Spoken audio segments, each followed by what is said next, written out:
Welcome to the June 4th meeting of the Murfreesboro City Council. Councilman Eddie Smotherman has our prayer and our pledge.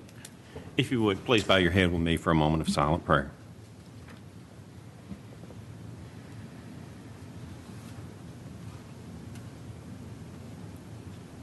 Amen.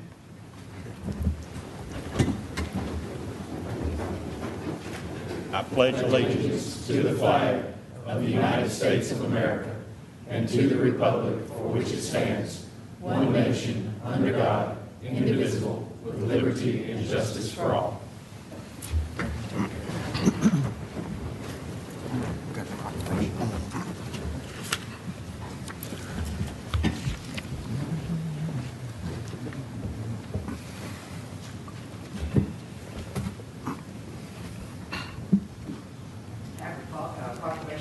I'd like to ask Mr. Mike Leventhal to come up. This week is Men's Health Week, and gladly wanted to give a proclamation on behalf of the City of Murfreesboro. Whereas despite advances in medical technology and research, men continue to live an average of 5 years less than women, with African American men having the lowest life expectancy. And whereas educating the public health care providers about the importance of a healthy lifestyle and early detection of male health problems will result in reducing rates of mortality from disease.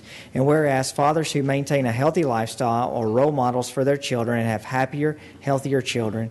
And whereas Men's Health Network worked with the Congress to develop National Men's Health Week as a special campaign to help educate men, boys, and their families about the importance of positive health attitudes and preventative health practices. And whereas Murfreesboro's Health Week will focus on a broad range of men's issues, including heart disease, diabetes, mental health, prostate, testicular, and colon cancer. And whereas the citizens of the state are encouraged to increase awareness of the importance of healthy lifestyle, regular exercise, and medical checkups. Now, therefore, I, Shane McFarland of the City of Murfreesboro, on behalf of the entire City Council, do hereby proclaim the week of June 15th through the 21st, 2015 as Men's Health Week in Murfreesboro, and encourage all of our citizens to pursue preventative health practices and early detection efforts. And with this, we also agreed that Vice Mayor Young will compete in a 5K in the next several days, so we're excited about that. So, Mike, microphone is yours. Thank you, Mayor. And Mr. Vice Mayor, I overheard on the way in here that you have a doctor's appointment at some point this week. Maybe it's tomorrow. So you're leading by example. That's exactly what we're trying to do at the Men's Health Network. I only have two of those things that you read off, so I'm in pretty good shape. Well, the important part is you're going to see your physician. There are so many men out there that are living with those conditions, and they don't even realize it. So you're leading by example. And I want to thank the mayor and the city council for passing this proclamation on our behalf. We're doing this across the state of Tennessee, and Murfreesboro is certainly a major city in this state, and it's very nice to know that you all are proactive in terms of health, especially men's health. So thank you, Mayor, and thank you, members of the City Council. See you soon. Okay.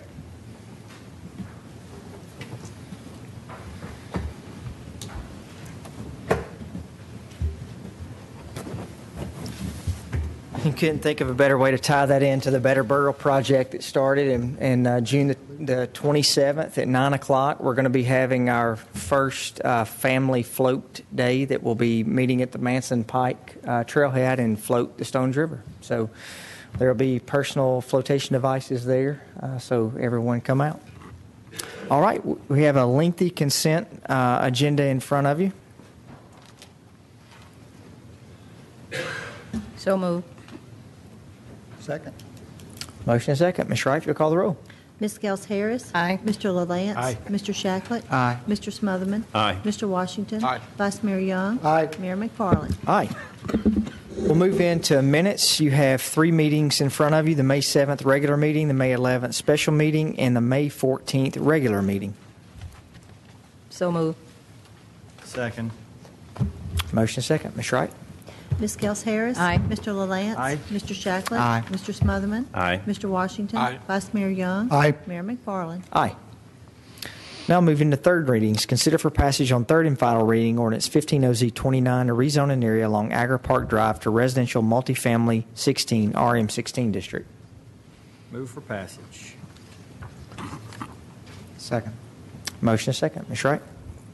Ms. Gels Harris. Aye. Mr. LaLance. Aye. Mr. Shacklet. Aye. Mr. Smotherman. Aye. Mr. Washington. Aye. Vice Mayor Young. Aye. Mayor McFarland. Aye. We'll consider for passage on third and final reading ordinance 15OZ30 to rezone an area along Veterans Parkway to commercial fringe CF district and single-family residential 8 RS8 district. Move for passage. Second. Motion is second. Ms. Wright?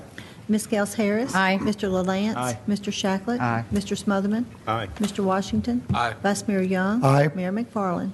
Aye. Consider for passage on third and final reading ordinance 15OZ31 to amend the conditions applicable to the planned unit development district located along the west side of Fortress Boulevard in the Victory Station PUD. Move for passage on third reading. Second. Motion is second. Ms. Wright? Ms. Gels Harris. Aye. Mr. LaLance. Aye. Mr. Shacklet. Aye. Mr. Smotherman. Aye. Mr. Washington. Aye. Vice Mayor Young. Aye. Mayor McFarland. Aye. Moving to new business, pursuant to provisions of TCA 656-206 and the City Charter, conduct a public hearing to consider the proposed 2015-2016 City of Murfreesboro budget. Notice of the said public hearing was published in the June 1st, 2015 issue of a local newspaper. Do we need to do the changes first or public hearing first? Public hearing. Okay. All right. We'll remind you the rules of the public hearing. We'll ask you to come to the podium, let us know your name, where you live. You'll have 3 minutes unless you're representing a group, and you'll have 5 minutes. And we ask you to only speak once, please. And with that, we'll open the public hearing. Those wishing to come speak about the budget, come to the podium. Dick.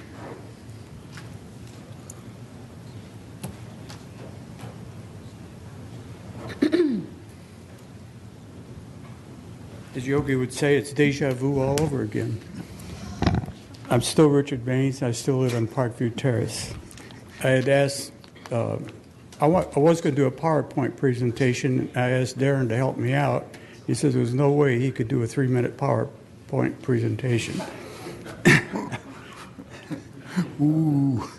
I want to commend He said he was going to do the city administration and staff on really a smooth budget this year. It's one of the least contentious budget years that I can remember.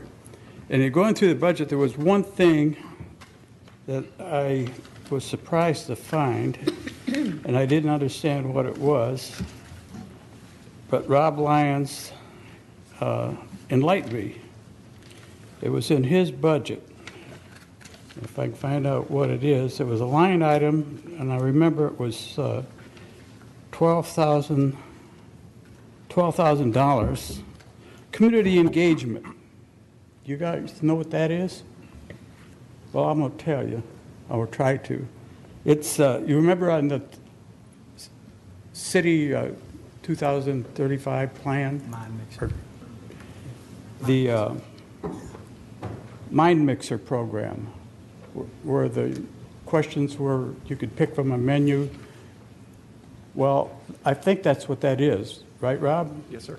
And I think that's a terrific idea, and I hope everybody gets on board with it, because what that is, what it could be, is what y'all develop it to be is a not a complaint forum or a way to file complaints as much as it is a suggestion box.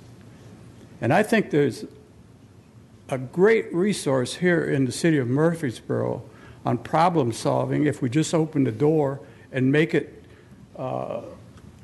easy for people to say, hey, I've got an idea, whether it's traffic or whatever. I think that we can get a lot of contributions there if we do the groundwork, advertise it, let people know that it's there, and use it as a tool, a suggestion box. And I think that's the gist of it. That's what it should be, not a complaint department. Although if somebody's got something to complain about, I think that program will handle it. Also, I think it's a way to funnel ideas into the appropriate department. And I hope that that idea is taken and you all support it and run with it. It's a good one. Thank you.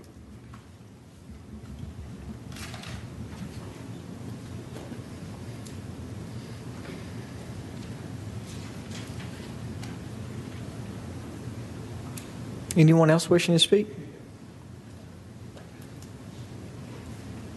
I sure wish I could see that PowerPoint. I have a feeling we'll get to see one later on tonight.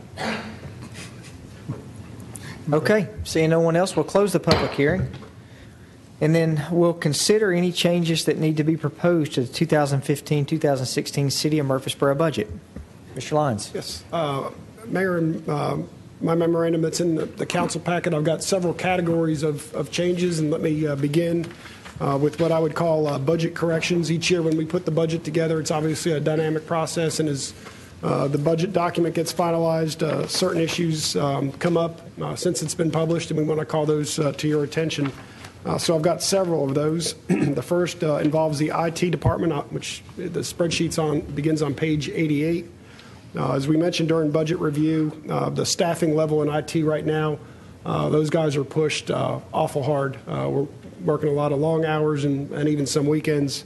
And to help manage the workload of the several software transitions that we have going on, we're recommending an additional position, a systems analyst. The salary and benefits total for this would be $85,000. Additionally, support for the new payroll software program was not included in the 2016 budget by either IT or Human Resources, and we would recommend adding $54,000 to the IT budget for that software support. I'll go over these one by one. If you've got any questions, feel free to stop me as I go along. Just curious, is the 54,000 an annual number, or is that Yes, a sir. one-time? It's annual.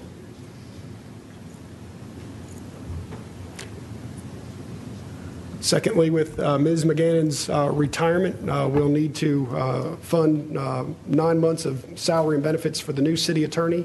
Since she'll be retiring in November, that would be $120,000. Third, we're asking for $6,000 to be added to get some assistance with a new Affordable Health Care Act form that the IRS is requiring us to give all employees. We would like to get this done through our ERP software, but with this deadline on us of October 1st, we're asking for a backup plan. Again, the total there is $6,000. There were several suggestions relative to the street division and the engineering department about looking at doing some additional stormwater work and a paving crew. Mr. Hillis did get me some information on that program today. We're going to need to spend a little bit more time with that, and I'd like to come back to you before third reading. Some of that actually may be in the capital improvement plan in terms of some equipment, so not ready to finalize the number with you yet. Next change would be the urban environmental department.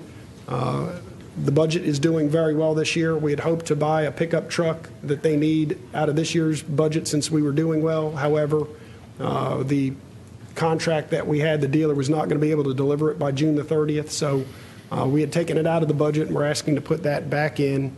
We also had a slight adjustment in the salary level for the new assistant urban environmental director with the adoption of the MAG study. We saw that there was a $4,700 difference that we'd like to add back to that as well. The sixth change involves the golf department, page 206. They're going to need a new chip for their credit card payments. That would be $2,500 for the card readers. And then lastly, there was a discussion by the council about looking at both educational incentives and tuition reimbursement. Human Resources Director Glenn Godwin has sent you a packet of information. He'd like to sit down with you one-on-one, go over that, and then come back to you before third and final reading once we get a better sense of a consensus of the City Council. So, Mayor, that would summarize the budget corrections. The total of all those would be $291,900. Mayor, I've got. Mr. Lyons, I would like to add one more thing to the regular budget item as we discussed this afternoon about $2,000 to the senior citizens for a specialized chair. Yes. For their Is the adult daycare? adult daycare. Yes. Thank you. Now, Mayor, what's not on there, and an item I'd like to draw to your attention, Chief Gaines is supportive of $5,000 in funding for the Combat Challenge team. He had a family situation and couldn't be here, but that's a team that's competed in the past. I know we've supported the Honor Guard and some of the other specialized teams. I think the Murfreesboro Fire and Rescue Department was actually quite successful last time they competed in that. So this would cover some travel expenses and admission fees or registration fees for the Combat Challenge team. So Chief Gaines would ask that we would add that back into fire and rescue. And that would conclude the budget corrections part of my this agenda item, Mayor.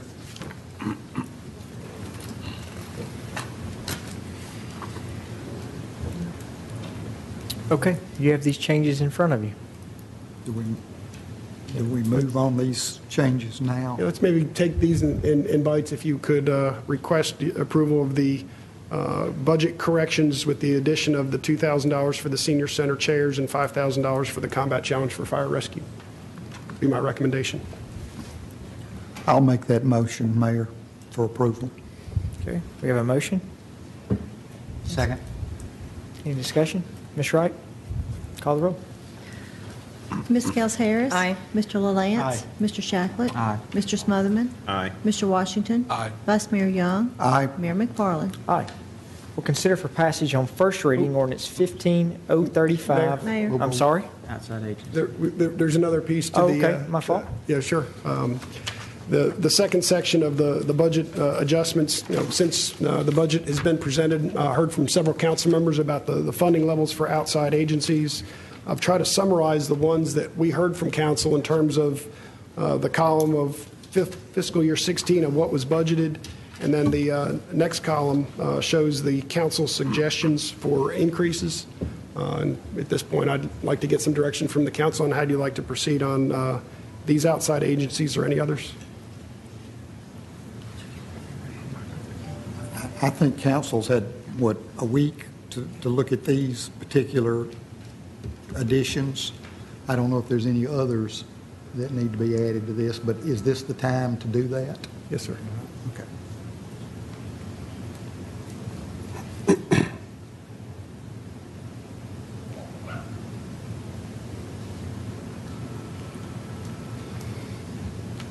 There's no other discussion. I'll have a motion. I'll make a motion to approve the changes for the outside agency budget. Second. I'm not sure what you're approving. We've got four Approve all columns of it here. then, right? As- The council suggestion column, is that what you're wanting to Oh, yeah. approve? In addition to do we have to have a motion for the whole list, including the changes to the council suggestion? Well, the budget includes the ones As that presented. you've seen Okay. earlier in All the right. column as budgeted, but this is to see if you want to change anything that was in the budget as presented. I'm going to move we change the ones that we have suggested. It's a total of $17,000. Got it. Second. Okay. Have a motion and a second. Ms. Wright? Ms. Gels Harris. Aye. Mr. LaLance. Aye. Mr. Shacklet. Aye. Mr. Smotherman. Aye. Mr. Washington. Aye. Vice Mayor Young. Aye. Mayor McFarland. Aye. Mayor, if there are any other changes you'd like to see in the budget, the floor is yours.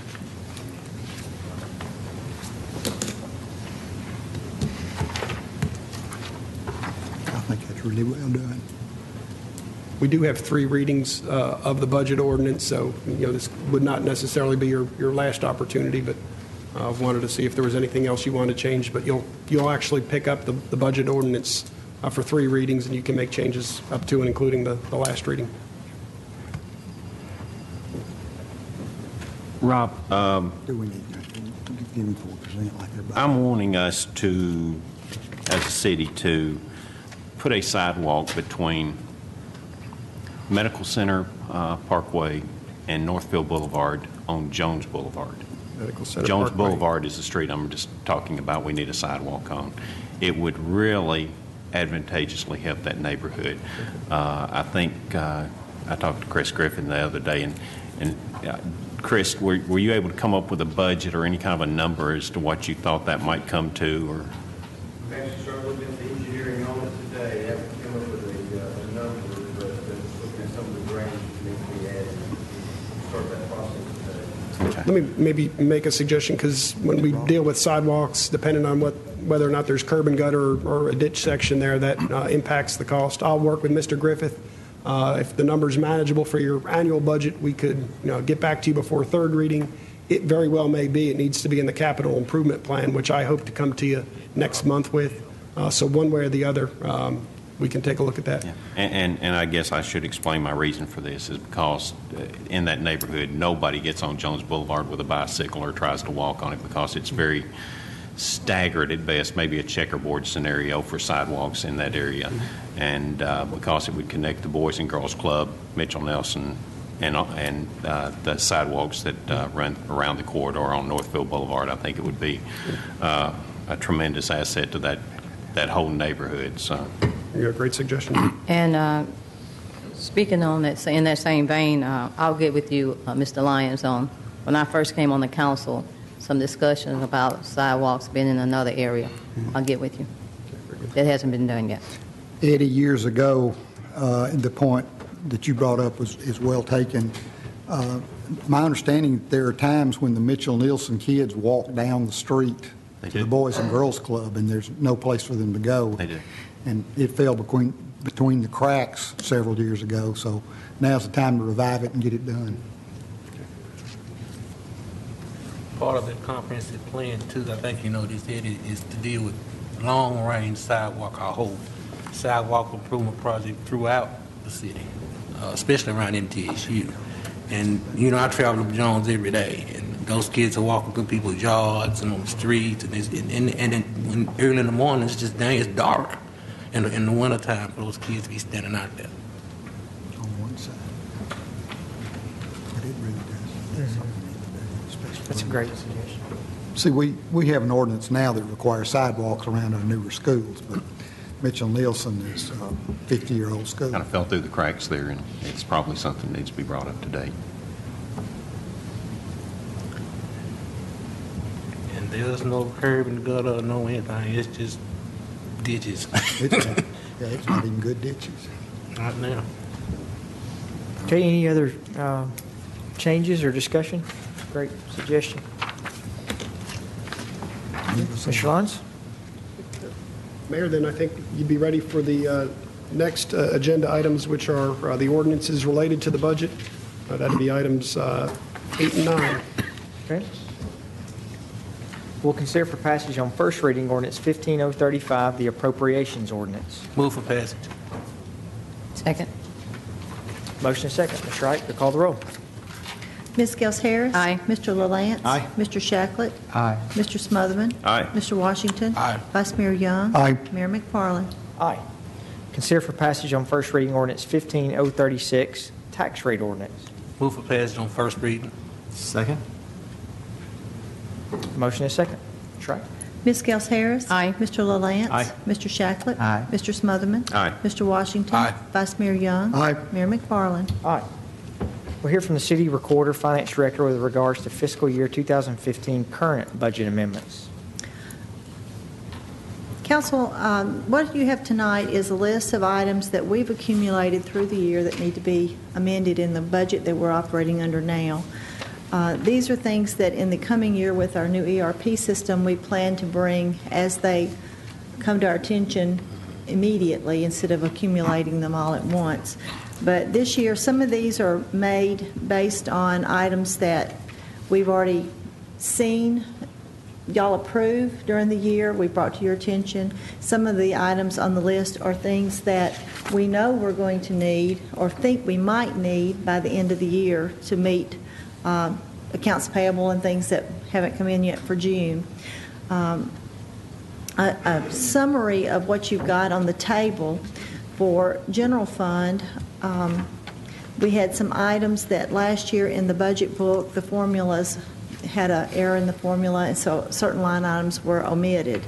But the line items showed, you just had to add them up manually to see they weren't in the total.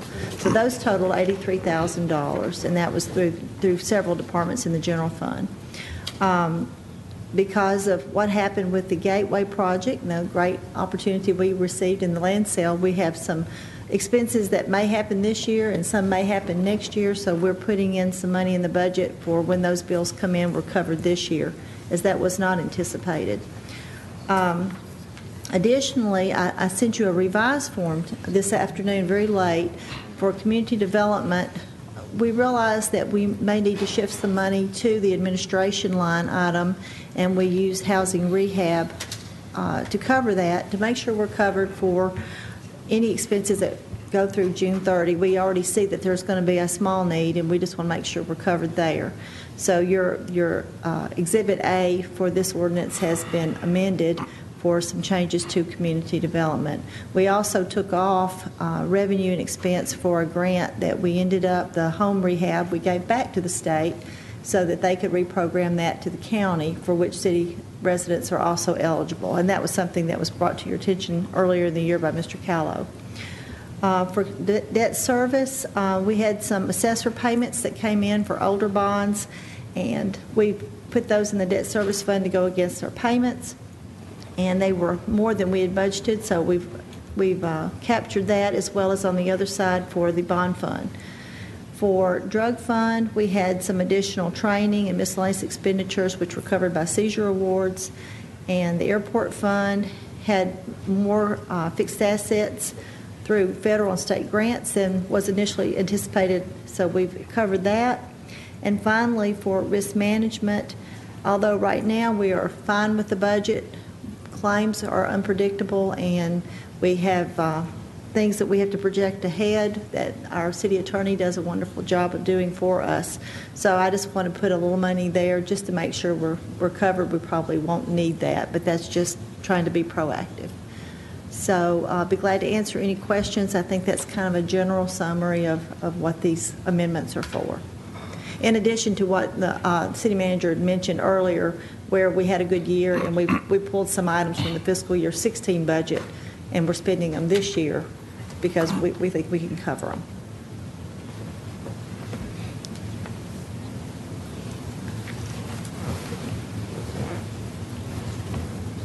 Okay. Any questions? Just don't let Pastor Nick explain it back. All right, we'll consider for passage on first reading ordinance 15037, amending the 2014-2015 budget. I'll move for passage. Second. Motion and second. Ms. Gels Harris? Aye. Mr. LaLance? Aye. Mr. Shacklet? Aye. Mr. Smotherman? Aye. Mr. Washington? Aye. Vice Mayor Young? Aye. Mayor McFarland? Aye. Move to item 11 and consider recommendations of the Planning Commission to schedule a public hearing to amend approximately 35.9 acres in Evergreen Farms, PRD, along the west side of St. Andrews Drive. Mr. Blomley. Good evening, Mayor McFarland. Good evening, members of council. Mr. Blomley, before we move on, I would like to say, because I see Aaron leaving and Anna leaving, we'll catch y'all before you leave, about how good of a job that staff has done with this budget, and that we really appreciate the hard work that all of our department heads have put in, and especially our finance department. So, well done. Don't they have to stay till everybody leaves? All right, sorry, Mr. Palmer. Oh, no problem. Thank you, Mayor. During its regular meeting on May 6, 2015, the Planning Commission conducted a public hearing on a PRD amendment request for approximately 35.9 acres along the west side of St. Andrews Drive in the Evergreen Farms PRD. Old South Properties, Inc. is the applicant on that request. After the public hearing, the Planning Commission discussed the matter and then deferred action. After additional information was provided by the applicant, the matter was brought up under old business at the Planning Commission's May 20th, 2015 regular meeting. And at that meeting, the Planning Commission took action to recommend approval of the PRD amendment request. It is recommended that the City Council schedule this matter for a public hearing. Okay. Mayor, I would suggest July 9th. Move we set a public hearing July 9th. Second. All right, motion and second. Ms. Wright? Ms. Gels Harris? Aye. Mr. LaLance? Aye. Mr. Shacklet? Aye. Mr. Smotherman? Aye. Mr. Washington? Aye. Vice Mayor Young? Aye. Mayor McFarland? Aye. Thank you. Thank you, Mr. Palmer. Consider recommendations of the Water and Sewer Board to partner with Community Helpers of Rutherford County to participate in the Helping Hands program. Mayor, City Council, thank you for the opportunity this evening to come before you. Wanted to talk to you real quickly about what's going on here. The Helping Hands program. It's a voluntary donation program that staff and our new customer information system would allow for soliciting donations from our existing customer base to aid the financially disadvantaged customer. So these funds would only be given to customers meeting qualifying conditions in order to help pay for their water and sewer bill. Before going into that, it's always nice to go back and look at a little bit of what brought us here. But as part of the AMI project, one of the main benefits is going to be early leak notifications. We have not started that project yet. However, if a potential leak occurs within 24 hours, we expect to be able to find that, and we expect that to defray some costs to our customers. Also, water budgeting. It's going to allow people to see day by day how much water they're using at their residence, and if water cutting measures or conservation measures can be implemented, they'll be able to see the impact of doing a full load of dishes or a full load of clothes versus a half load. Finally, this financial assistance program was something that we wanted to bring into play prior to the AMI project because we wanted to provide some aid or level of commitment to our financially disadvantaged customers. So real quick on the bullets involved with program Helping Hands.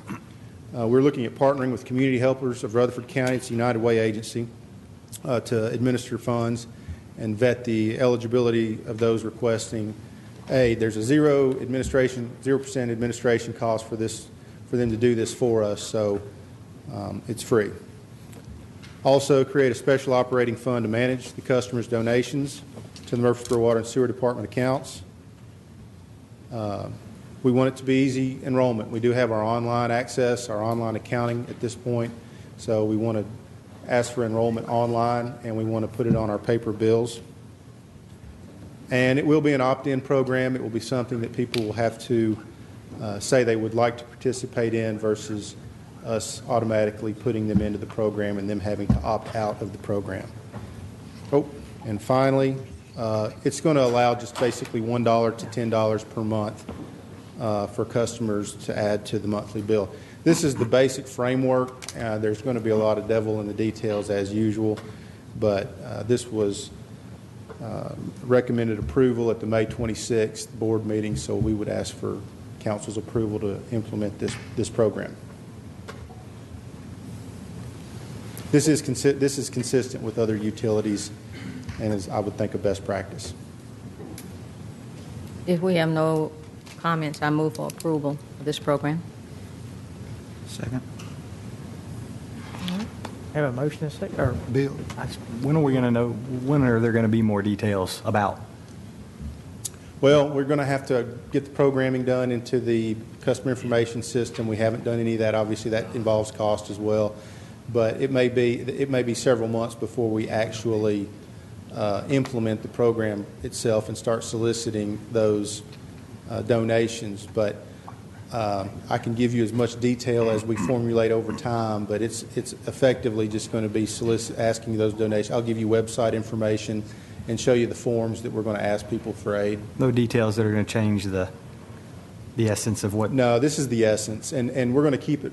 Honestly, the board went into, well, what if this, and then what if that, and they went into a lot of what if scenarios that honestly I can't answer at this point. We're going to keep it simple to begin with, and we'll get more sophisticated and we'll be able to react if we see gaps.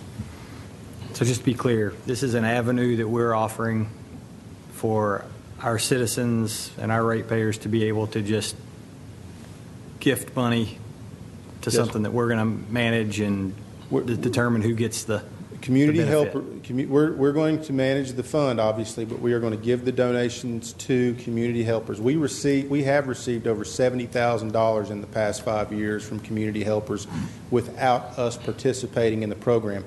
This is basically just going to ask our customers to pitch into that bucket of funds to help help community helpers continue to offer aid to those disadvantaged financially. And our other utilities already do this? I'm sorry? Our other utilities already solicit? Yes, sir. I just don't remember ever getting solicited to Middle do that. Maybe I just haven't looked Tennessee at it. Electric, Murfreesboro Electric, Consolidated Utility District. In the proposal in the packet, it does outline those different programs. Yeah. We looked at Middle Tennessee Electric, MED, and CUD, and they all do it. Yes, sir. Okay. Good. Sorry. Thanks. It's a great benefit to the community. No need to call. Okay, we have a motion and a second. Mr. Shacklet seconded, Sorry, thanks. or he did now. Ms. Wright, call the roll. Ms. Gels Harris. Aye. Mr. LaLance. Aye. Mr. Shacklet. Aye. Mr. Smotherman. Aye. Mr. Washington. Aye. Vice Mayor Young. Aye. Mayor McFarland. Aye. Thank you very much. Thank you, Mr. Gore. Congratulations on I heard your speech was very good today. Well, I appreciate that. I don't know. It's hard to be funny and meaningful and impactful all in under 10 minutes. You do it every So- time you speak here. Every time I get up there, yeah. Thank you. He means you have a hard time with doing that every time you speak here. It was a little different dialogue than what I had with you all, so I appreciate the compliment. Congratulations. Mayor, I was there. I didn't think the speech was so. Mr. Gore was class president for Leadership Rutherford. That speaks volumes for the city. To do the commencement address. Absolutely. Okay, we'll move into item 13. Consider recommendations of the city manager with regards to Middle Tennessee Electric Membership Cooperation, MTEMC Memorandum of Understanding. Mayor, council members, as you know by now, last Friday, Middle Tennessee Electric approached the city about an interest in purchasing Murfreesboro Electric Department. Obviously, this is would be a big and involved analysis and study. It might be helpful while we're talking about this and the public may be listening to maybe go over some of the items that were listed in the Memorandum of Understanding.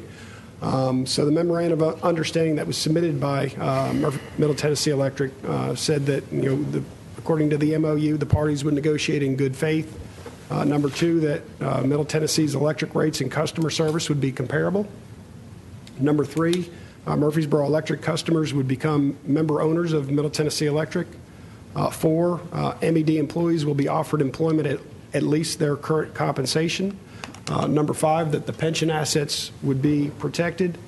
Number six, Murfreesboro would have the opportunity to retain properties at its choosing, for instance, their headquarter building downtown. Number seven, the acquisition cost would represent fair market value. Number eight, the MOU would be subject to the approval of Middle Tennessee Electric in Murfreesboro. Number nine, the MOU would be the basis for discussions, but clearly couldn't address all of the issues in a study like this. And number 10, that both parties could terminate negotiations at any time with penalty. This is certainly an interesting opportunity that has knocked on our door in order to fully analyze this, because there is no deal, there is no anything that is predetermined. But it's going to cause us in a transaction like this to look at it thoroughly and comprehensively before we would be in a position to make a decision. We believe it's going to require outside help from two different areas. One would be outside counsel, and then the second would be how do you establish the fair market value. So the first recommendation that I have for you tonight is to retain a legal firm in Nashville, Bradley, Arent, Bolt, and Cummings. This is clearly a very complex situation, one that we don't deal with on a daily basis. Additionally, we're really not sure how long this is going to take. This is going to take a good amount of time for the city to analyze this to see if this is a decision that we want to approve. And additionally, as we mentioned earlier, Ms. McGannon will be retiring, so we believe it makes sense to employ outside counsel. So I've included an engagement letter from Mr. Tom Trent. I know Mayor McFarland is familiar with Mr. Trent. He's got a wealth of experience and would recommend that we engage his firm as we begin trying to analyze all the different aspects of potential acquisition. In terms of valuation, I have reached out to one firm, and there's another firm that we'll need to speak with. So I don't have a recommendation at this point, but I continue to work to get some more information on that. So, Mayor, my recommendation would be for the city to engage Bradley, Arent, Bolt, and Cummings.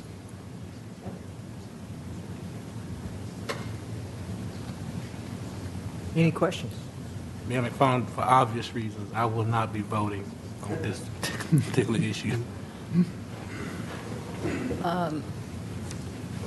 Mr. Lyons, when you said, I'm trying to recall what you said, with or without penalty. You said with penalty for any withdrawals? No, if we wanted to terminate the negotiations, we can terminate negotiations without any penalty. Okay, you said with penalty. I apologize. Okay. It's without penalty. Yeah, okay.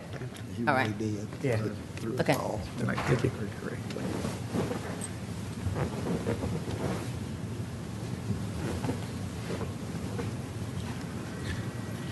I'd just like to add that, you know, we have very loyal, very hardworking MED employees. I think we should put that on our top priority, that they are protected. And their pensions are protected. Absolutely, And Mr. that their jobs are protected.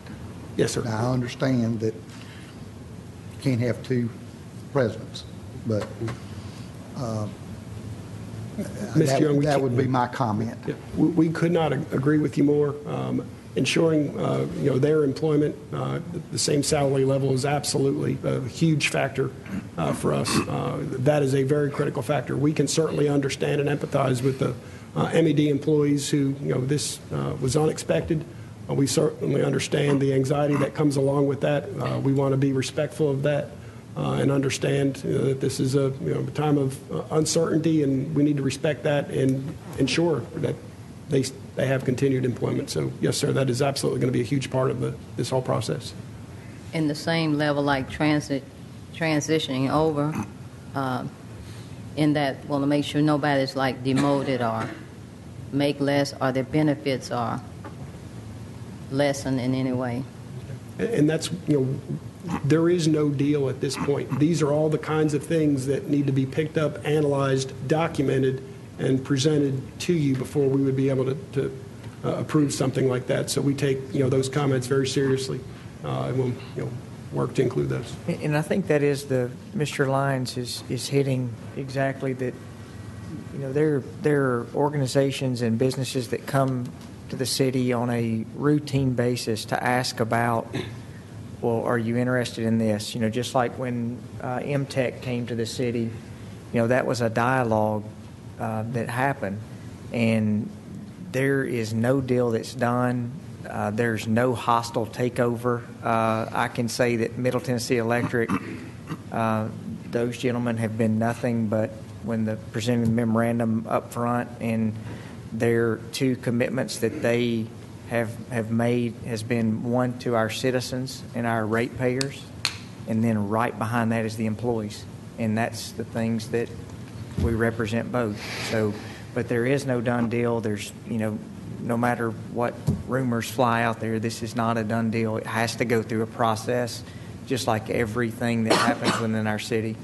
But, you know, one thing that had wanted to point out, that as a mayor or council member, when these opportunities are brought to us, if we easily shut the door, we would not be doing, or I felt like I would not be doing my job to dismiss that. And, you know, I don't want anyone to get upset, and I understand the uncertainty, and that's where all of these things have to be taken into account. So, and that's where it will be one thing that would, I assume the council members would agree, a very transparent and open process. Mr. Smotherman.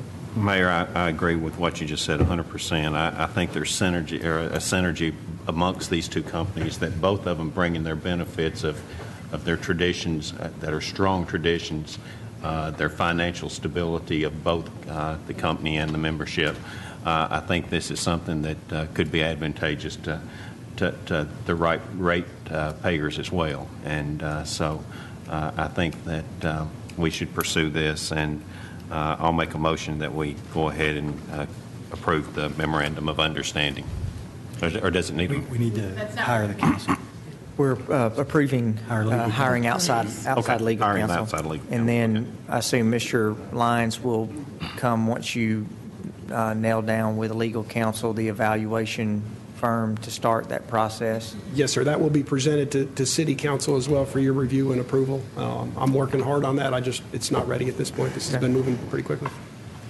Do you have this recommendation of the city manager in front of you, Mr. Lane? I was going to second his motion to hire legal counsel. All right. We have a motion and a second. Ms. Wright?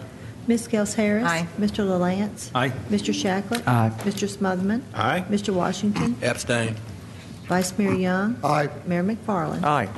So we'll move from one motion to hiring legal counsel to another discuss city attorney replacement process. So, Ms. McGannon?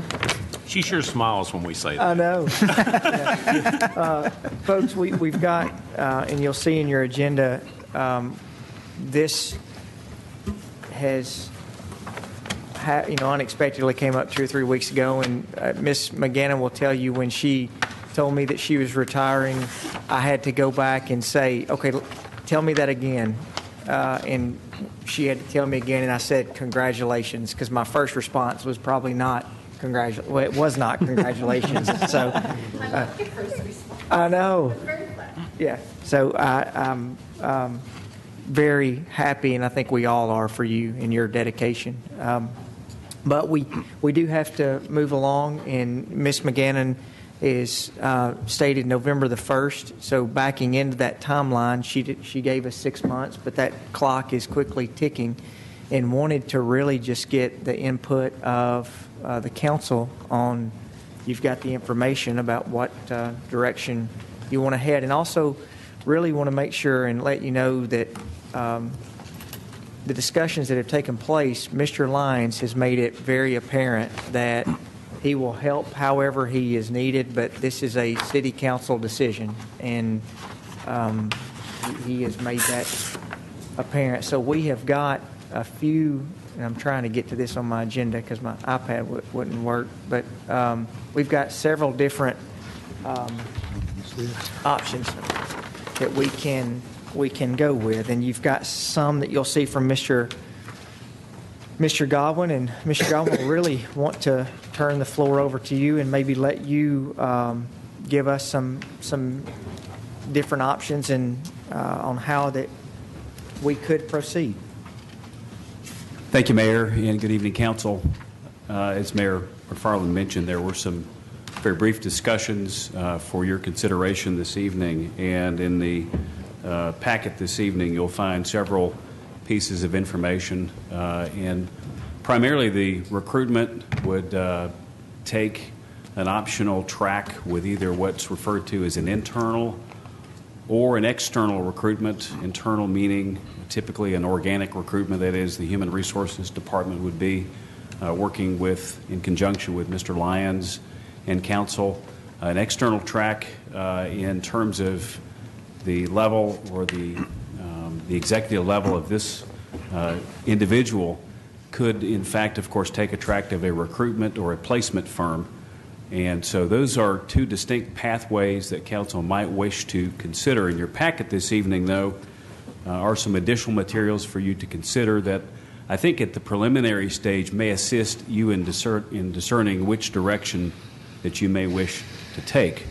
And included in this packet would be a copy of Ms. McGannon's job analysis questionnaire that she completed, as other city employees did, for the MAG classification and compensation study, a draft copy of the city attorney job description that MAG has sent to the city, and then for your reference, a copy of Mr. Lyons' employment agreement dated back to 2009. And Ms. McGannon may wish to speak to another sample contract that she, I think, had sent to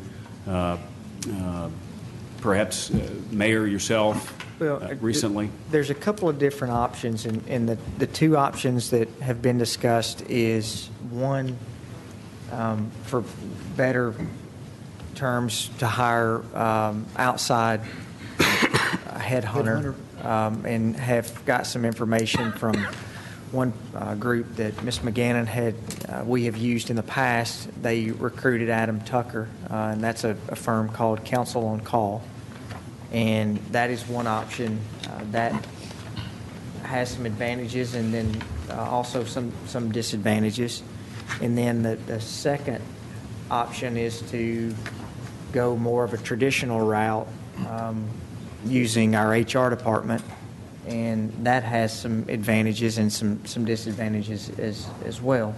So really we need to make a choice and make a decision if it's going to be handled externally or internally will be our two choices.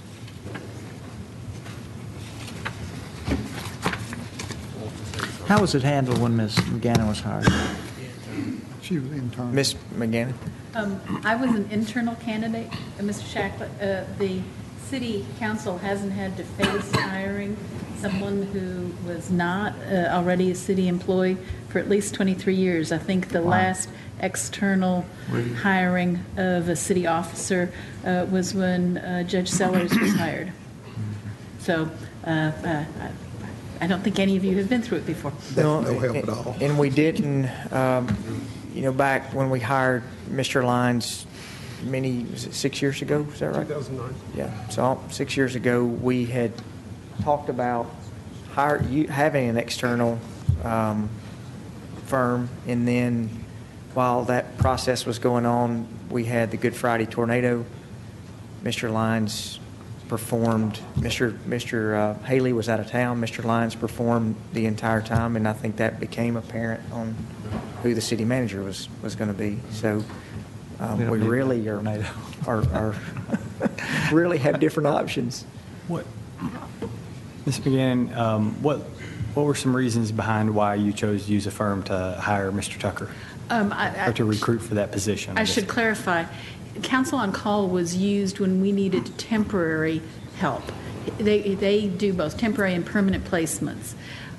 We did a traditional HR-driven, open, non-headhunter process when we were filling the position on a permanent basis.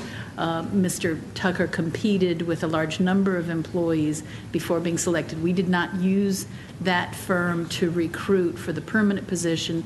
It was when we needed temporary help because we had a 2-week notice sudden vacancy and we needed immediate help. And they are known for being able to do that with quality people.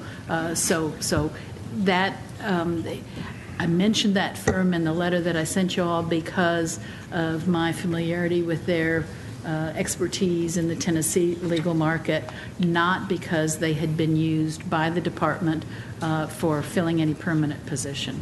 So you mentioned that Mr. Tucker was among a lot of employees that was chosen? No. A lot of applicants for the position. I'm sorry if I said employees, I misspoke. Was he an employee of the city before he took this position? No, he was a temporary employee contracted through Council on Call when we had the vacancy. When we had the vacancy, we advertised the vacancy, went through the process we had used to hire Mr. Ives, Ms. Baker, and others in terms of a broad-based recruitment, and he competed on the same basis as everybody else. He was not given special treatment because he was working as a temporary contract employee.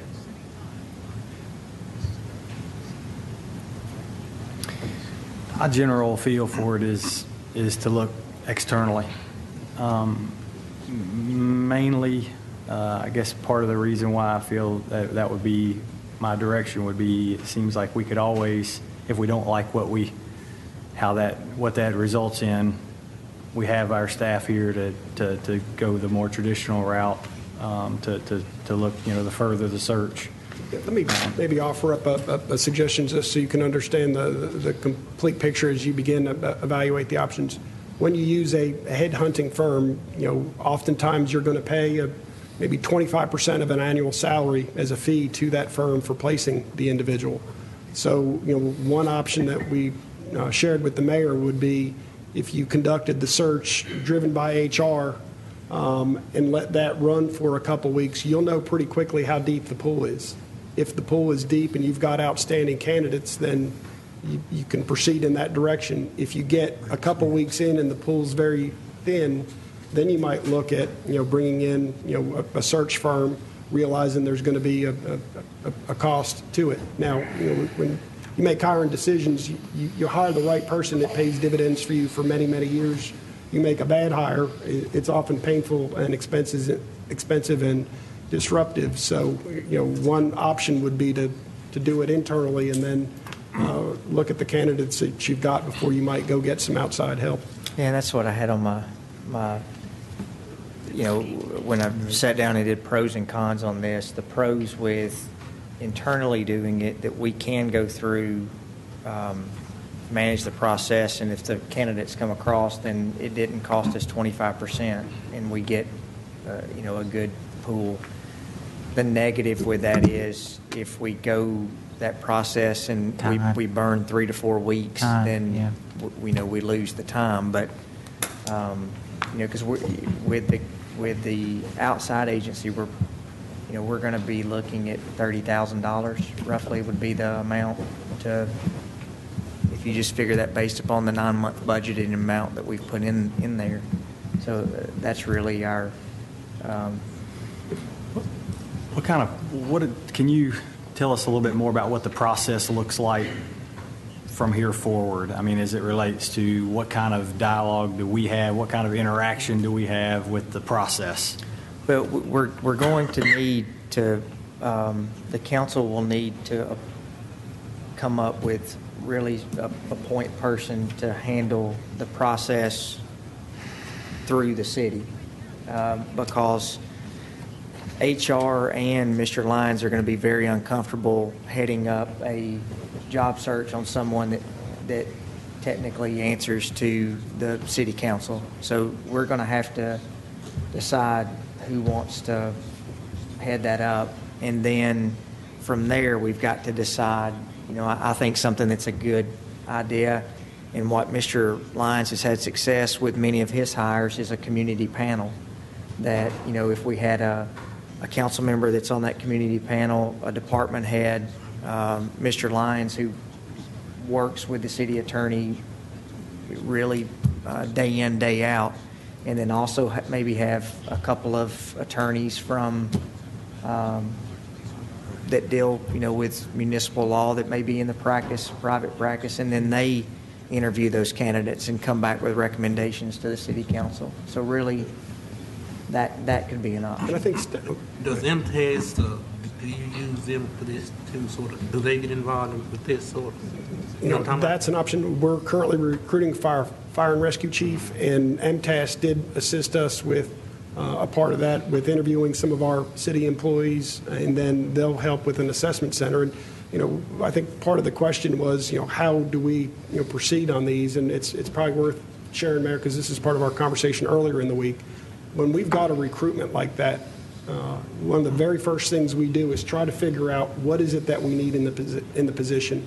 We'll call them competencies. They may sound like skills, but in the conversation we had with the mayor was it might be helpful where each individual council member might sit down with Mr. Godwin and talk about what is it that you think is important for the position of city attorney. What are the competencies and skills individually that you are looking for, so that Mr. Godwin could take that sort of feedback and develop something to come back to the council later in June to say, this is what we heard the council members want to see in a city attorney, because then that starts setting what are we looking for, and you start your recruitment in that direction. Mayor, you may want to add to Well, there's a great calendar that Mr. Godwin prepared that shows next week, whether it's an outside firm or an inside firm, or we do it inside, it would be great to get everyone's feedback on what they're looking for the next city attorney. They would do that with department heads the next week, because the department heads work hand in hand with a city attorney. And then that next, the next week, which would be the 22nd through the 26th, we would, make the decision from there, internal, external. Part of the reason I asked the question was essentially, would we be having those discussions with the firm, or would we be having those discussions? I mean, somebody, I don't even remember who it was, I think you mentioned that there's a little bit of hesitancy probably from Mr. Lyons and Mr. Godwin to be, so involved in this process. If we're all having our one-on-ones with those two guys about this hire, that's about as involved as they can get. If they're really building the structure, then that really kind of to me, I don't know, it seems like that might put us in a situation where, it feels like you might as well just be handling it. Well, Mr. Lance, I think our suggestion was, and Mayor alluded to this at the very beginning, the City Council has been 100% respectful of the city manager's role in making personnel decisions, hiring, recruitment, unfortunately, and those termination situations, the council has been 100% respectful of those responsibilities. And what I said to the mayor when we learned about Ms. McGannon's retirement was, I'm going to respect that line for the council hires equally as much. This is an employee hired by the city council, and it's your decision. However, we can help and facilitate. We'll be invited and help up to the level that you all ask. I think when we're offering some of these comments, it's just trying to help you understand how we do it for the other city hired positions, to give you some thought and guidance about how you may choose to proceed, and you may want to choose a different direction.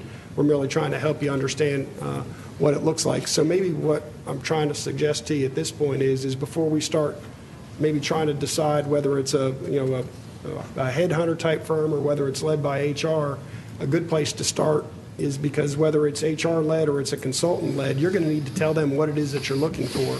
So maybe that's the first step to figure out over the next week or two, is what is it that you want to see in the city attorney.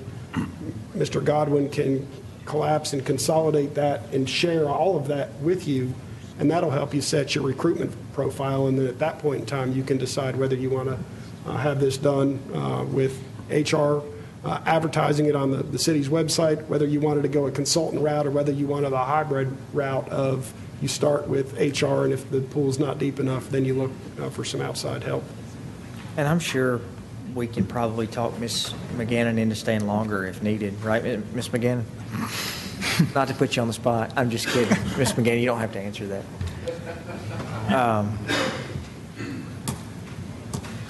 Mr. Lyons, sometimes in major hires, the CEO, the attorney, the president may want to bring in a number 2 man or woman to be his assistant. How would that play into this? In terms of the staffing of the legal department? The legal department, yes, sir. That's all determined by by the department head. City manager ultimately makes decisions on hires, but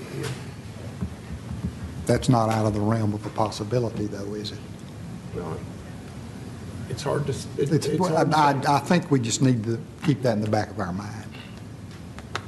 Well, and that is really something we have had the discussion that whomever this new person is, that they need to be able to have the opportunity to come in, and if they see operational efficiencies, if they see things that need to be improved, they need to be able to have that ability to make those changes or improvements. I think the new person, whoever he or she is going to find out how competent a staff that will come along with this. As these attorneys that we employ have their specialties, that's going to fit right into the situation that he or she's going to inherit. That is a very talented team. I think maybe moving forward, I don't want to delay any time, because I think if another good aspect of this hire is that if we can get that person here prior to Ms. McGannon's departure date, to have some overlap of that time would be extremely helpful for them to have her experience. And so I don't want to delay that process, but I do think that probably the first step, regardless of where we pursue it from there, is our input. So I would recommend that we say within this next week, we meet with our HR director and come up with what we consider to be the traits that we're looking for, the particular focus to that. And then if we leave it here, are we, as our city manager said, if our seek outside help, they're going to have something to work with. Our opinion, our initial reaction as to what that position should, personality and professional traits that we're looking for. Why don't we say that we would do that within this next week, so that by next meeting, next meeting we can make the decision whether we're going to do it in-house or outside source. Could we do that? Would everybody agree with that? I think that's very fair to go ahead. And what, Mr. Godwin, I think what would be good, if the council would agree with this as well, during this next week, I don't think we necessarily have to have to have one-on-one meetings with the department heads, but I think it would be good for the department heads to email what they feel like is appropriate for the city attorney, and then we can review that as well from department heads, so that way we don't lose another week on doing that. And to also add on to that, Mayor, the attorneys that are presently here, that they also have their buy-in. Sure. Because, they'll be working directly with this person. And we may have internal candidates who Yes. want to apply for the position. I would hope we do. Yeah. And Mayor, I would think so, and certainly going the path of an external source first might complicate that communication. It may not, but certainly we would look at posting the job either way. So I will be glad to make an effort to get that information from the department heads. Okay. Would the city council be okay, since we have been putting some of this together, would the city council be okay if I try to help continue to consolidating that, and that way I can keep everyone informed and make sure that we hit the process? And really, in construction, we try to find what our due date is, and then we go backwards. So if we go with the anticipation that Ms. McGannon's leaving in November, and that we really, worst case, would like to have someone here in October, worst case 30 days before, we really need to back up and start working that timeline to figure from there. Okay. Mayor, I will say there's nobody that I have more trust and confidence in than our mayor on heading up this committee. But also, I think the job qualifications list or form that Ms. McGannon filled out is what we're looking for list as well, because, when you look at her traits and her characteristics and her qualifications, this is almost, when you read it, basically we just need to say this is what we're looking for, because, I think we're all pretty pleased with the performance that we're currently getting. I'm exceptionally pleased, I'll be up front. And I think that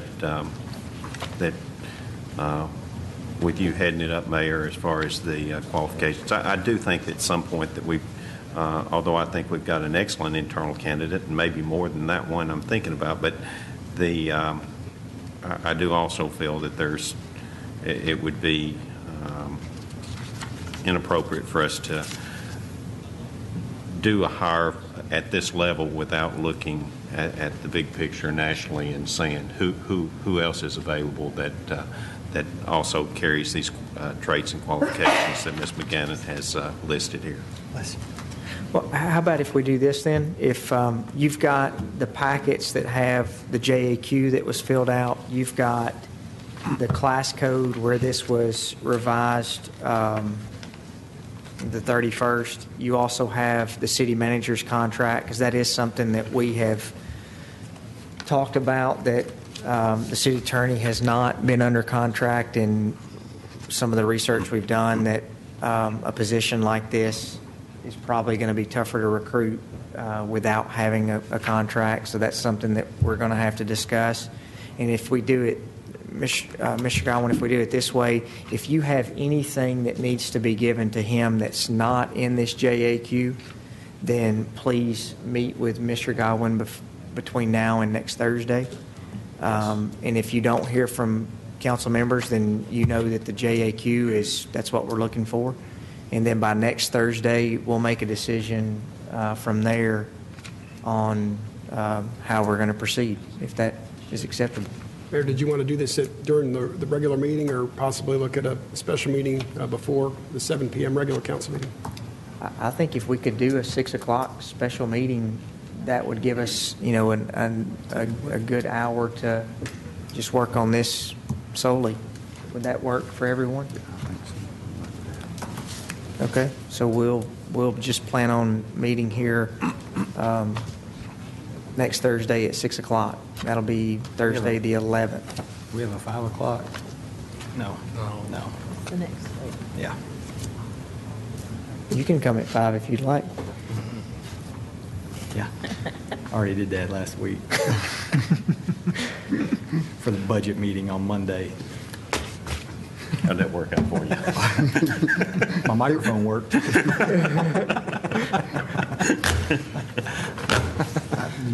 I think that's a good idea. Okay. All right. Well, if you have any comments, we have to be careful of just individual comments to one another because we have to keep everything in the light of day, the sunshine law. So there will have to be things that we send back and forth to Mr. Lyons, but we can get that disseminated from there. You said 6 o'clock? 6 o'clock next Thursday, the 11th. All right, we'll move into a letter from the city attorney regarding funding policy recommended by the Pension Commission through adoption of Resolution 15R12. Mayor and Council, as indicated, this is a recommendation of the Pension Committee that is made to comply with state law, which last year adopted the Public Employee Defined Benefit Financial Security Act of 2014. And one of the requirements of that state statute was that all municipalities with a defined benefit pension plan adopt a funding policy to ensure the actuarial soundness of that pension plan.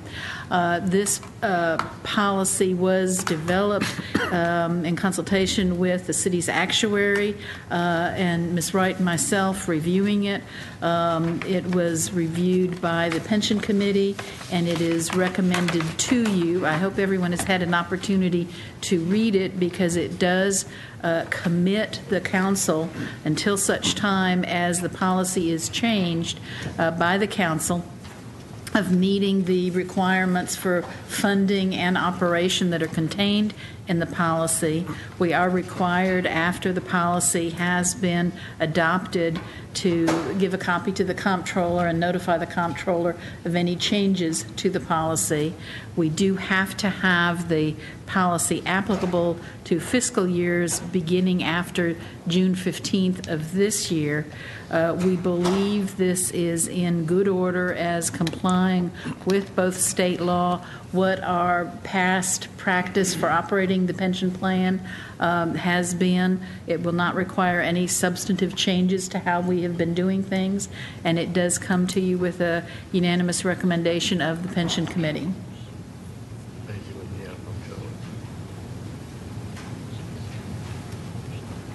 No discussion. I move for approval. Second. Have a motion and a second. Ms. Wright, call the roll. Ms. Gels Harris. Aye. Mr. Lance. Aye. Mr. Shacklet. Aye. Mr. Smotherman. Aye. Mr. Washington. Aye. Vice Mayor Young. Mayor McFarland. Aye. We'll consider for adoption Resolution 15R12 to adopt a funding policy for the City of Murfreesboro, Tennessee Employees Revised Pension Plan. Oh, I'm That's what you sorry. just did. That's what we did. Yeah, I'm sorry. All right, we'll move to 16, a letter from the Assistant Manager regarding Resolution 15R14. Mayor, we're recommending your approval of Resolution 15R14, your support of a state fast-track industrial development grant for Project Whirlwind. Whirlwind has chosen a 20-acre site off of Joe B. Jackson. This grant would fund the extension of the water line, the sanitary sewer line, and necessary stormwater improvements and grading to the site. The estimated cost for this particular project is $535,000. The grant application is for that full amount. I would make note, too, that the company is responsible for any shortage in grant funds between the cost of the project and what's received from the state. The company is responsible for any matching requirements that might come along with the grant. The city has no fiscal liability in this. But we do recommend your support of this application for a fast-track industrial development grant.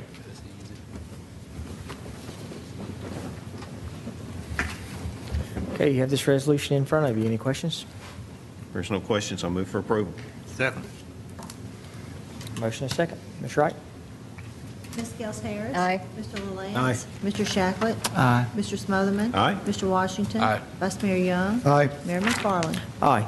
Consider for adoption Resolution 15R15 expressing official intent that certain expenditures to be incurred in connection with certain public works projects, specifically expenditures for a traffic loader with attachments, being reimbursed from the proceeds of notes, bonds, or other indebtedness to be issued or incurred by the City of Murfreesboro, Tennessee. The refunding resolution, we've done those frequently for a tractor amount of $30,000. We'll reimburse ourselves when we borrow the money with the next bond issue.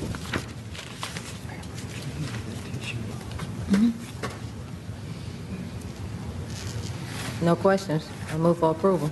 Second. Motion and a second. Ms. Wright? Ms. Gels Harris. Aye. Mr. LaLance. Aye. Mr. Shacklet. Aye. Mr. Smotherman. Aye. Mr. Washington. Aye. Vice Mayor Young. Aye. Mayor McFarland. Aye.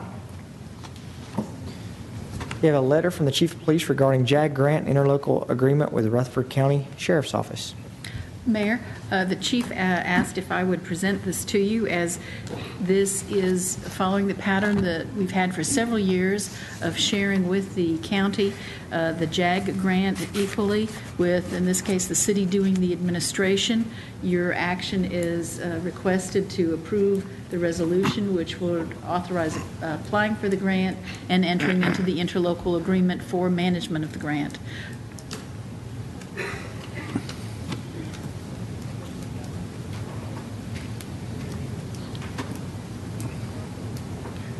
Ms. McGinn, do you need me to read the entire description out? Or we?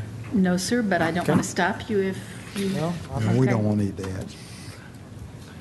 It's the same thing. Yeah, it's the same. This is the same grant that Mr. Lester always used to present to us, wasn't it? It is very similar. In this instance, Sergeant Evans will be the one who you will be authorizing to act on your behalf, and the county will be authorizing to act on its behalf. And it will be an equal share, splitting $61,911. Move for approval.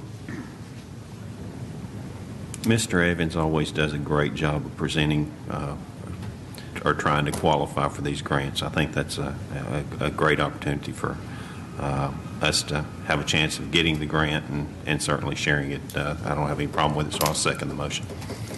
Motion and second. Ms. Wright, please call the roll. Ms. Gels Harris. Aye. Mr. LaLance. Aye. Mr. Shacklet. Aye. Mr. Smotherman. Aye. Mr. Washington. Aye. Vice Mayor Young. Aye. Mayor McFarland. Aye.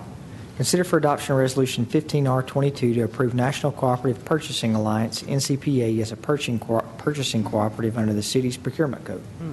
Mayor, this resolution and the next three, which are similar, are exercising the power that you have under state law to approve joint purchasing entities, to have that as a substitute for your having to go out to competitive bid certain items. We have brought these to you in the past. It reflects that your legal staff has looked at them and determined that they do meet the standards for truly having publicly bid, competitive pricing that is appropriate to substitute for our own having to do that. And these are entities which a member of the staff, there's one that I think we're going to use immediately, and the other three are ones that have come up at various times, and we wanted to go ahead and get them all done at the same time. We do need to have separate votes on them, but I wanted to describe them because they are all similar in their function and the review that's been given to them. Okay. And these purchasing alliances, they generally improve our buying power. Is that what? Yeah, the idea is that you get the benefit of large groups seeking the same item. Is there any else? I mean, I feel like I don't really know nearly enough about what's going on here to make any kind of decision other than, I mean, is there anything else that goes along with this? Do we have any requirements? Do we have any rules we have to abide by to join it with other You'll see attached to the municipalities? resolution the rules that are applicable. They vary some with each entity. It's basically saying what the purpose is, and that we're not going to use it to for inappropriate purpose, i.e. to buy and then give to a private entity or someone who is not a party to the agreement. So it's this doesn't keep us, it doesn't require that we use their services. It simply gives us another option when we are looking at an acquisition. we've typically found these to be, extremely cost-effective, and then the city isn't in a position where we've got to go bid something out or go get quotes, so they've been both effective and efficient. Oftentimes it will save us time because the public advertising process can be more time-consuming. And if we can find the same item, obviously, we have historically, and I'm sure we will in the future, look at both, state and federal GSA to see. We're not necessarily saying we're going to use this just because it's approved. Sometimes we've had items that have been available, but we thought maybe we can get a better deal purchasing it locally, and we'll go ahead and advertise. It's not a commitment, it's an opportunity, but we cannot use that opportunity unless the council has approved the concept. And you have previously approved using this type of entity. This particular one, the NCPA, the first one, is one Mr. Lilly is very anxious that we approve. I forget exactly what it was he wanted to acquire through that, but his research has indicated that this would be a good, cost-effective source for the item he wants. I guess it's a little, I don't know, I have a little hesitation, just the idea that we can scratch getting bids. I don't know, I mean, that process is in place. The idea is they've already gone through the bid process, so we don't have to. We're getting to piggyback on the bidding that they've already done. Mm-hmm. And the vetting process is to make sure that this is a real entity that has done a competitive bid before. So you might see a situation, Mr. LaLance, that the city of Houston bid out a switch for the IT department. They took competitive bids, they opened them up, and they're making that price available to other local governments is one way that looks. So it was competitively bid. You piggyback upon that. Are there membership costs that come along with joining these alliances? No. There's no cost to it. I can't say with 100% certainty that none of them have that, but that's not been a material factor. It's not a profit-gathering entity. The ones I'm familiar with, I don't see an add-on fee that said you've got to pay a fee because you bought it off the co-op. Yeah. Is there a way at some point to be able to know how much savings we've had? Ms. Pemsel is our purchasing director. She's going to be driving toward showing that we're getting the best deal, and I'll be glad to. Might be a good idea that if we're adopting these, because I'm assuming there will probably be other. Well, you've done this before. You've already and you may have others from 4 or 5 forward. Previously that staff has used for some years as a purchasing option. And so this is just adding other similar entities. So they are a part of our procurement code already? Yes, the procurement code reflects the state law that allows us to do this. And we've had resolutions that have individually come to the council on past occasions for similar entities. But the procurement code doesn't list them individually. The resolutions do that. Might be helpful for at some point, to let us know how this process has saved, or saved us money. It will. And the police department has, a good example is national contracts on buying cars and trucks and things like that where they can save. I know on several contracts it'll show what the retail or MSRP price is and actually what we pay for it, and it could be 30-40% less than. We've generally done that buying off the state contract. State contract, right. But some pieces of equipment, both technology and more prosaic, if you will, kinds of equipment, we have done through these joint purchasing entities. It certainly looks to be advantageous to us if we pursue things like bulletproof vest or IT type items that may not be available locally.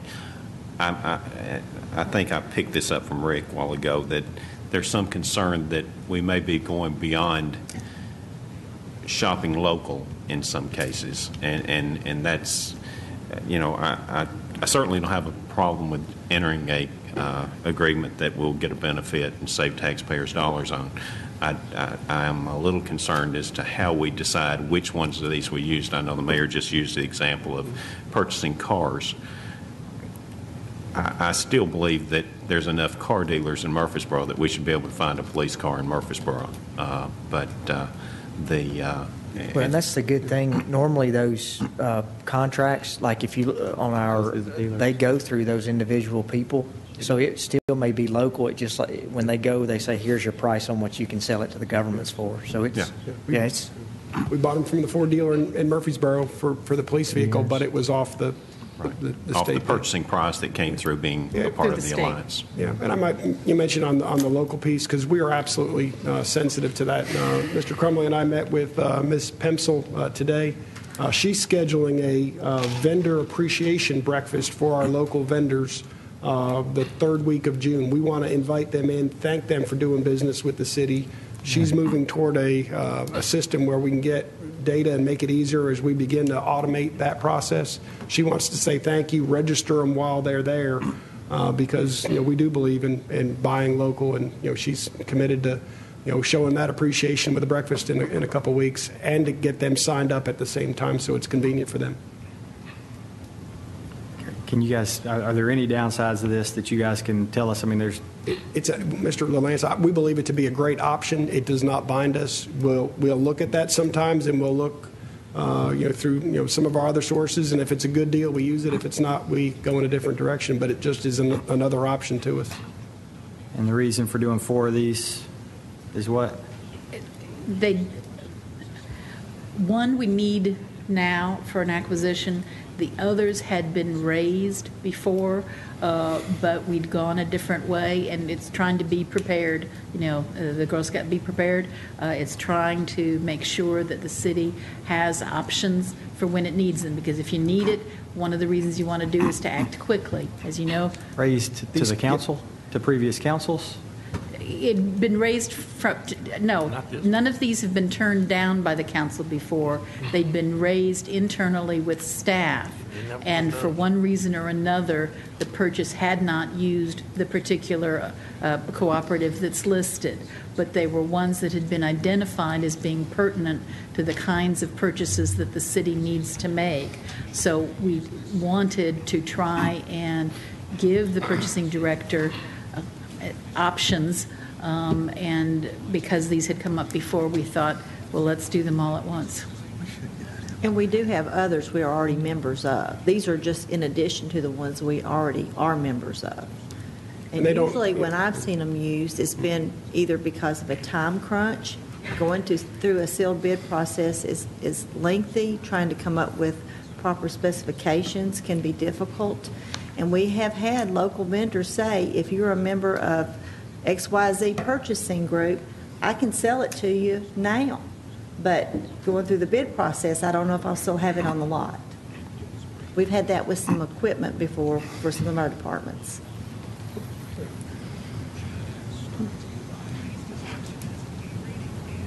And if you have a strong local vendor, they're still going to have the opportunity to participate in the process. There are local vendors who use these all the time. And the example she gave of the car dealership is very true.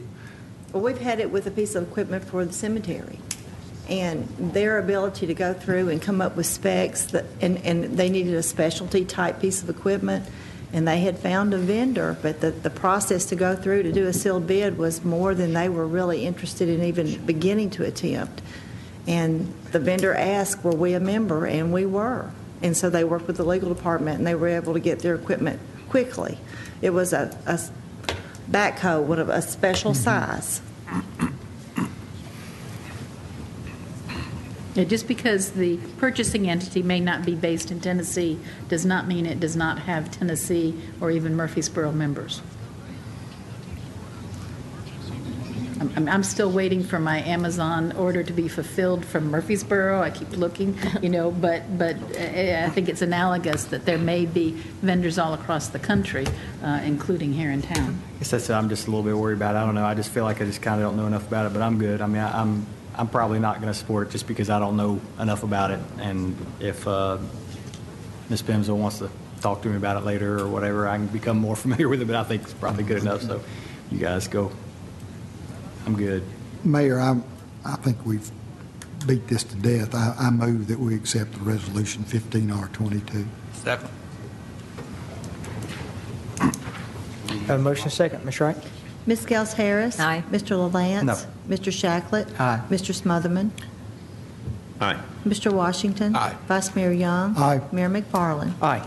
We'll consider for adoption Resolution 15R23 to approve the interlocal purchasing system as a cooperative purchase agreement under the city's procurement code. So moved. Second. Motion is second.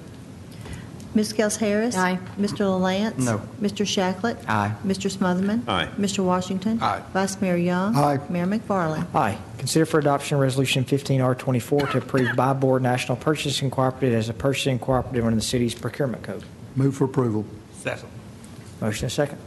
Ms. Gels Harris. Aye. Mr. LaLance. No. Mr. Shacklet. Aye. Mr. Smotherman. Aye. Mr. Washington. Aye. Vice Mayor Young. Aye. Mayor McFarland. Aye.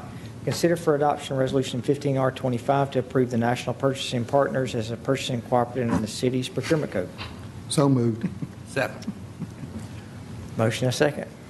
Ms. Gels Harris. Aye. Mr. LaLance. No. Mr. Shacklet. Aye. Mr. Smotherman. Aye. Mr. Washington. Aye. Vice Mayor Young. Aye. Mayor McFarland. Aye. Have one recommendation for a reappointment, and I'm asking you to go ahead and reappoint.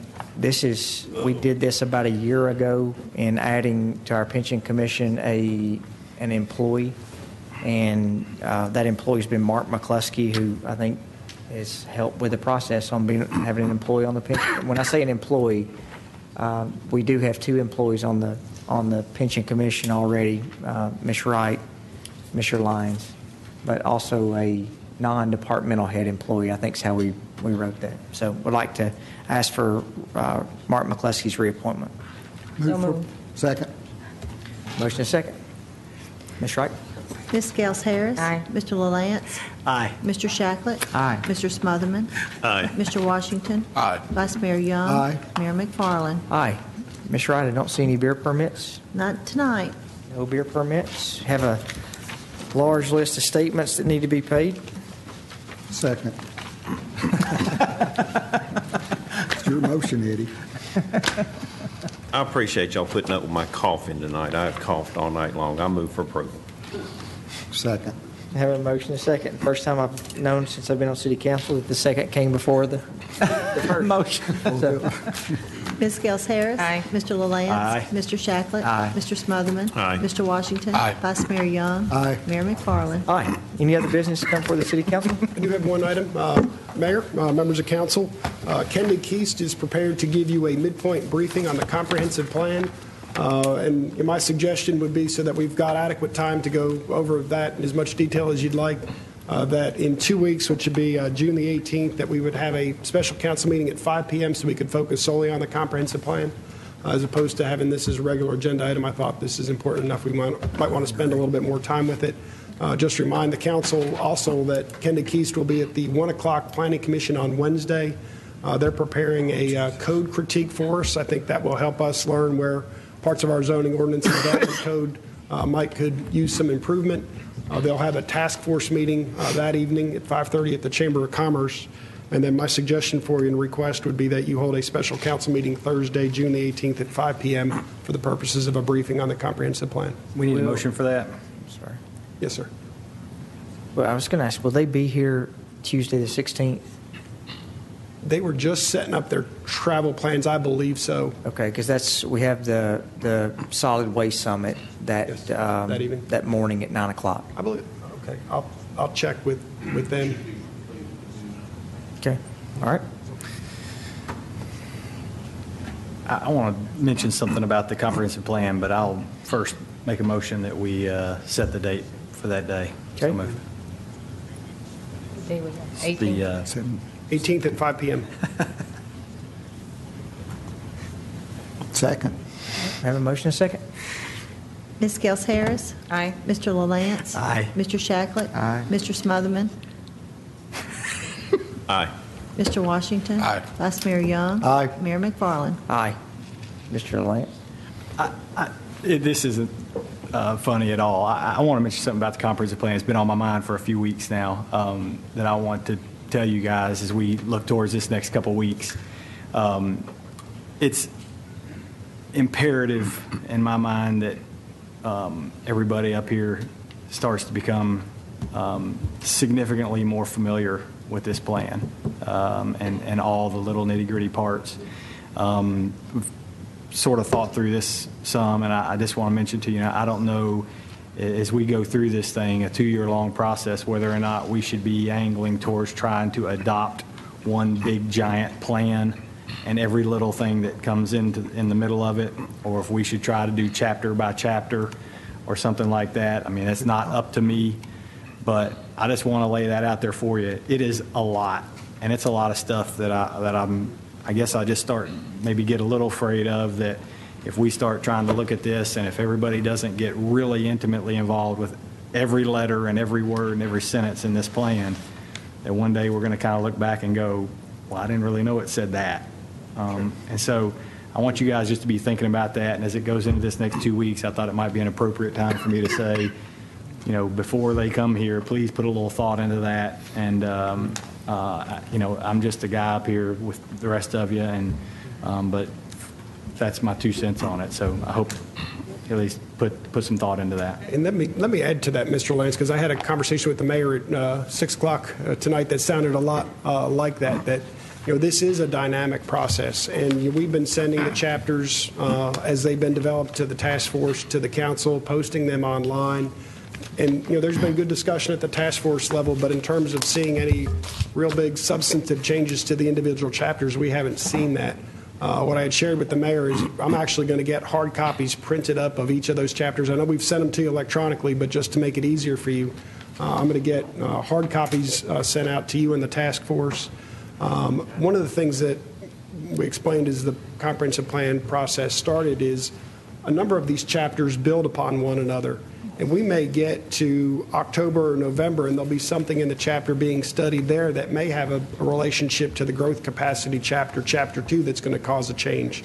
So, yes, that there's going to be a point in time where the whole document's going to be presented to the Planning Commission and the City Council and ask for an approval. And my conversation with the mayor was I want to make sure that if there's things in the document right now that are particularly problematic or an issue, let's try to surface as many of those as we can now so that we don't get to the end and feel like, there's, several hundred pages here and, it becomes an issue. So I do plan to get the hard copies out to you and realize, as we mentioned before, that plan includes a number of ideas. It does not compel or mandate that we do all of them. I think the idea is to stretch our imagination, to say these are some possibilities, and we may look at it and say that really doesn't fit for our community.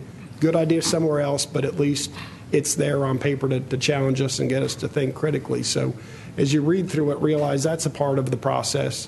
But when we look at the action steps and the strategies, those will be areas in particular that we ask for your careful review. And that's one of the reasons why we wanted to meet at 5 o'clock as opposed to doing it as a regular council meeting. I think it's a good idea. And I just, frankly, what was the catalyst behind this was a prior discussion that I had with the Kinder Keys folks, and the subsequent, my view was that it was, that nothing changed, and so I guess I just made me start thinking, well, wait a minute, if we get on into that process, and we're a year into the process basically, and have another year left. I mean, there will be so much. I'll forget so much between then and between a year ago and a year from now that it'll be difficult to really get our hands around everything that's in there. So one thing I hope they'll be able to do is delineate for us, these are the things that we're putting into action, like you said, and these are just some other ideas. Maybe that's part of the process. So, very good. Thanks. And Chapter 6 should be sent out to you first part of the week. That just came in. That's the Parks, Recreation, and Natural Resources. Okay. Well, and on that note, Ms. Allen, Ms. Susan Allen, I liked your mission statement. So that's the one you sent to us. Move on forward. I got you. Yeah. And the vision statement will be on the task force agenda. That's be on your agenda in 2 weeks. Okay. And also, thanks to everybody who came to the Thompson Lane planning meeting the other night. I thought it went really well. We had a lot of community input. I do think that there's an opportunity here that presents itself where we might be able to think out of the box a little bit. And I know we're always looking at how we can make our streets safer, how we can make them more pedestrian friendly and bicycle friendly. I've suggested to several people that maybe we look at the plan. The plan as presented the other night looked very much like Memorial Boulevard being superimposed over the top of Thompson Lane. And with the knowledge that we have of what I think is the unsuccessful try at putting bike lanes next to traffic, I really think this is a great opportunity for us to put, rather than sidewalks on one side of the road that are 5 foot wide, very much like Memorial Boulevard, I think it's a great opportunity for us to take both those sidewalks, put them together on one side of the road, more like a trailway system, which would be 10 foot wide. It could be used as a multi-use trail, and I think that would give us an excellent opportunity to, and where easement allowed, you could even deviate off the sidewalk area a little bit into the school zones maybe. But I just, looking at the proposed project, I thought it was very, very traditional and didn't take a whole lot of thought to say a 5-lane road looks like this and this is how it ought to look. I'm reminded of Mac Hatcher Boulevard over in Franklin and the excellent job they've done of incorporating trailways along the side of their roadways, and it just makes so much sense to get those bicycles off the roadways, I think, and put a little barrier or buffer between them and those main thoroughfares. So I'll second that. If you haven't put your input in, I think they gave us 7 days or something like that. 21 days. And so if you haven't put any input into it as to how you would like to see Thompson Lane developed, I'd encourage everybody to fill out a comment sheet and get those comments into TDOT. A great point. Okay. See no other business? We'll see you next Thursday. Stand adjourned. Melissa?